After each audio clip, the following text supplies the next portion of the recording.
was reflecting a lot on my breastfeeding journey so far, and I decided that I should do a video about some of the things that I have learned since I started breastfeeding, and some tips, just some things that maybe I wasn't told at first that I had to learn the hard way. There's a lot that I want to talk about, and I was going to sit down and kind of write it out so I could organize my thoughts a little bit better, but I don't have a lot of time where the baby's not being fussy, so I thought I should go ahead and do the video and just do the best that I can.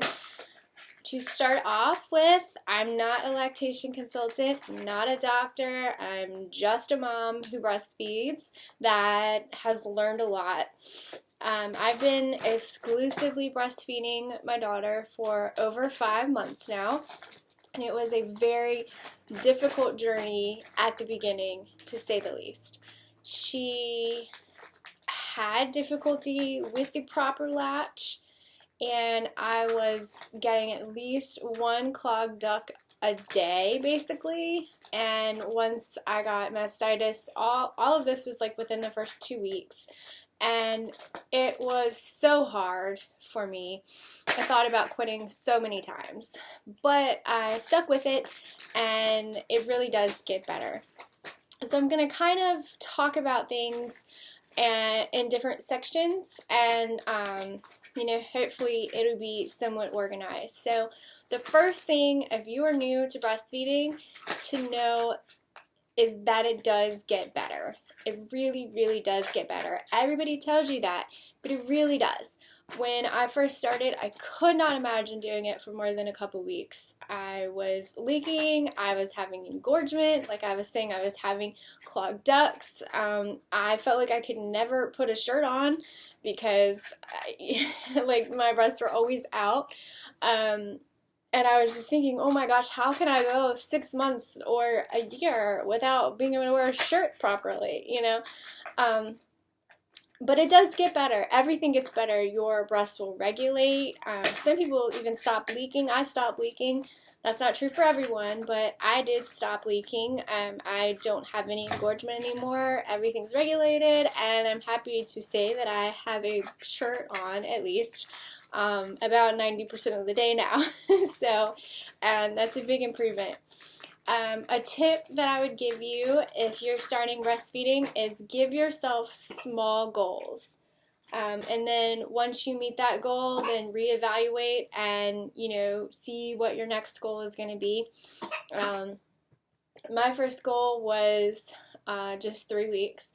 And I did make it to 3 weeks, so I decided my next goal was going to be 6 weeks, and that was kind of the magic time frame that everyone kept telling me things would get better, so I was just gonna make it that 6 weeks no matter what, unless something crazy happened, I was like in the hospital or something, I was gonna make it 6 weeks, and I did make it 6 weeks, and then my next goal was 3 months, and I made it to that, and now my goal is until she self-weans. So at this point, I'm actually planning on doing extended breastfeeding because I really do love it so much. Okay, so now the next thing I'm going to tell you, and this is a huge tip for me, and this is what I had to learn the hard way. Trust yourself, trust your body, and trust your baby. This is really hard nowadays, especially if you don't respond well to the pump, which I don't. My pumping was terrible for me, but I'll talk about that in a little bit. But trust your body. Let me throw this statistic at you. Only about 2% of women, 2%, actually do not produce enough to sustain their baby. That means around 98% of women are more than capable. They have enough supply, their body's doing what it's supposed to do. People just don't trust their body. They start worrying, am I producing enough? Is my body doing what it's supposed to do? And honestly, it's hard when you're exclusively breastfeeding and you're not pumping because you have no idea what your baby's getting. You don't know, like people always talk about, especially like with, when you do bottles, oh, baby's getting 3 ounces, or, now she's eating 6 ounces or whatever. We have no idea when we breastfeed. And it's very difficult to build that trust up. But the way that you know that your body is doing what it's supposed to do is you keep check of your baby's dirty diapers. I'm not going to tell you exactly because it changes based on how old the baby is, but look up for your baby what the normal amount of diapers is, and if they're having that many diapers, then you're doing fine. And, for the first couple weeks, it's always good to keep track of their weight and make sure they're gaining weight. If those 2 things are going along fine, you are doing great. Your body is doing great. There is no reason to supplement. I'll talk about supplementing again here in a minute. The next thing is trust your baby. Your baby knows what to do. Your baby knows. If they need to eat more and they need more food, they are going to nurse more. Just nurse on demand and trust your baby. It will get your supply up, and your baby knows what your baby needs. So don't think, oh, well, I've, just fed baby 45 minutes ago and now she wants to eat again. Something's wrong. No, your baby knows what's going on. And I'm also going to talk about comfort nursing here soon too. So trust in this process. That is huge. So let me talk a little bit about supplementing. There is something called the vicious cycle when it comes to supplementing. Basically what happens is the more your baby nurses, the more your body knows to produce milk. So what happens, you think baby's hungry, baby's fussy, she needs more food, she's not sleeping, she's not getting enough to eat, all these things we worry about, or we're exhausted, we don't want to keep feeding, we need a break, we don't want the baby attached to us 24/7, so we supplement. What that does is that gets your baby full, helps your baby sleep, yes, but what it does to your body is it's telling your body to not produce as much, or what it's producing now is all that it needs, when really baby needs more. So the next time you feed, your body didn't produce as much because you didn't nurse. So what happens? You have to supplement again, and this goes on and on and on until eventually most people end up switching to formula. So that is the vicious cycle of supplementing. Please, if you want to have a long breastfeeding relationship, please don't supplement unless it's actually medically necessary. And I'm not bashing formula whatsoever. If you want to do formula, it's totally fine. But if you want to preserve your breastfeeding relationship, please try to trust in yourself, trust in your baby, and try not to supplement, because that really will make it much more difficult for you. I got so frustrated the first few days. I was exhausted. I was struggling, and I made my husband make 3 different bottles with supplementation formula, and every single time I went to give it to her, I chickened out, or I started crying because I wanted her to have milk from me. And I ended up not giving her any supplementation, and I'm really happy that I didn't do it. Also, I want to say that I did try pumping at the beginning because I wanted a little break and I wanted some help, but all that did was give me more clogged ducts, and actually when I got mastitis, at first it was when I was pumping, and everything got better when I stopped trying to pump. And I know that's not realistic for everyone, especially women that have to go back to work, so I'm not saying, that's something that you need to be doing, but pumping just did not work for me. So the next thing that I want to talk about is comfort nursing. I did not know anything about comfort nursing when I started breastfeeding.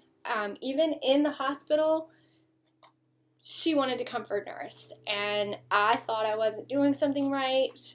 Almost every single time the nurses or doctors came in to check her, she was attached and was asleep or nursing, and it was so often that we came up with a word for it, because I didn't know comfort nursing, so we called it freeping. It was like a mixture of sleeping and feeding. And so my husband would always be like, well, what's happening? And be like, oh, she's freeping again. It was really that often, and really since day one, she has been a huge comfort nurser, and she was never like one of the babies that are newborns that are supposed to sleep all the time in their cots. Like, she never did that. She always wanted to be on me, and that was pretty much the only way we could keep her from crying. At one of my first pediatrician appointments, he told me that she should not be eating for more than 30 minutes at a time. And then I'm thinking, oh my gosh, because she is eating or attached to me for an hour and a half at a time, and then again 30 minutes later, so something is wrong, you know. And I actually tried to listen to his advice at first and tried to unlatch her, and all that resulted in for us was her screaming and us not being able to get her to sleep because she knew what she wanted, and she wanted to comfort nurse. I was also told several times not to let her use me as a pacifier, and I tried listening to that at first also, and I realized that did not work for us. And as I thought more about it, I did realize that babies are biologically programmed to suckle, and that's actually where a pacifier came from, is to help moms have another alternative besides their baby sucking on their breast all the time. So what's natural and what's biological is that your baby will use your breast as a pacifier, and breasts were the first pacifiers. Unfortunately, my baby wouldn't take a pacifier, ever. She, even now, at 5 months old, will put anything in her mouth except for a pacifier or a bottle. It's the craziest thing. So yeah, I let her use me as a pacifier. And I'm not saying you have to do that, because that's a lot of commitment. She is attached, or was attached, a lot. But if they won't take a pacifier and that's what calms them, I mean, it worked for me, you know. And it just depends on if that's something that you are okay with. But just know that it's normal. You don't have to let your baby do it, but know that it is normal. Babies nurse for a lot of reasons beyond just eating. In fact, it's called nursing as opposed to just breastfeeding, because breastfeeding has a lot to do with comfort and security and, you know, getting the nutrition, getting the bond, and it's not just feeding them. So, you know, it's not unusual for your baby to want to nurse for more reasons than just hunger. So know that. I didn't know that. I don't know how I didn't know that, but I didn't know that. And I thought that something was wrong, that we weren't doing something right, that I was letting her do something that I shouldn't. But it is totally normal. I'm trying to think. I think I may have hit most of the points that I wanted, but really, do what's comfortable for you. Listen to people's advice about it. You know, oh, baby's getting tired.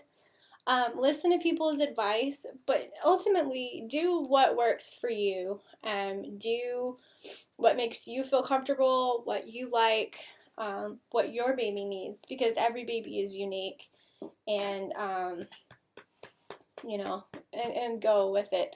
But know that breastfeeding is a huge commitment. It will overtake your life. And it is very important to have a support, whether it be your husband, your mom, your sister, a friend. You definitely need support in those early days. And I think the last bit of advice, or the last thing that I've learned, is it doesn't last forever. And at first, that was my way of getting through it, you know. Okay, this isn't going to last forever, so let me just get through it. But now, it's actually kind of sad. It's not going to last forever. I'm not going to be able to sustain her completely with my body anymore very soon. In fact, we're getting ready to think about doing solids, and that's making me sad, because I don't want my breastfeeding relationship to end. So whether it be a good thing or a bad thing, just know that breastfeeding doesn't last forever. It's a season just like everything else. So push through, see your lactation consultants, talk to your doctors, but more than that, just trust your body. So let me know if you liked my video, what your experience was, etc., and thanks for watching. Bye.